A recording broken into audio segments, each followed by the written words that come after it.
Bien, je prends l'exemple de mon conjoint parce qu'il n'écoute pas, mais lui, il est au fédéral avec une fonction RH centralisée à Ottawa.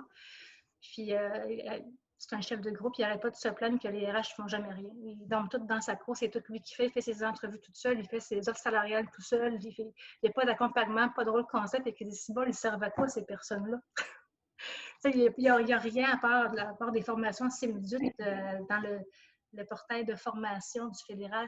Fait que, il faut, oui, faire ce qu'on est payé pour faire. Il ne faut pas domper chez le voisin, il faut l'accompagner. Donc, moi, quand je fais ma transformation, je suis extrêmement sensible à ça. Si je pense que je dois cesser de faire une opération parce qu'il n'est pas dans mon giron, je dois accompagner mon gestionnaire ou la nouvelle personne à le faire. Puis il doit comprendre en quoi son rôle est à valeur ajoutée versus le mien. Donc, c'est tout un positionnement à avoir. Puis je pense que le premier réflexe quand on veut devenir stratégique, c'est de dire, OK, moi, je ne ferai plus ça, puis on donne ça. Moi, je ne ferai plus d'entrevues, je ne ferai plus des accueils.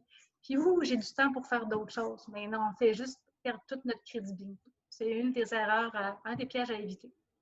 D'ailleurs, le recrutement, dans la littérature, ce qui se dit, c'est que la tâche du recrutement, c'est la tâche la plus stratégique d'une organisation.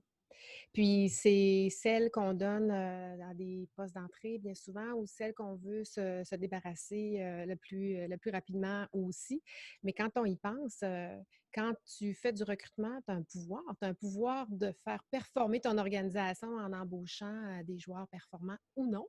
Parce que si tu mets les énergies nécessaires, tu vas avoir les ressources qui vont faire performer ton organisation. Mais tu as un pouvoir aussi sur les salaires, sur l'influence de la masse salariale dans l'organisation, sur la croissance de l'organisation. Si tu es stratégique, bien, tu peux voir aller, puis tu peux te coller aux stratégies organisationnelles. Mais pensez-vous qu'on est rendu là, puis peut-être, bon, je ne sais pas, Geneviève et Éric, si vous avez envie d'intervenir, mais est-ce qu'on est rendu à coller les stratégies organisationnelles des entreprises avec les stratégies RH? On est-tu là, selon vous? Oui. De plus en plus.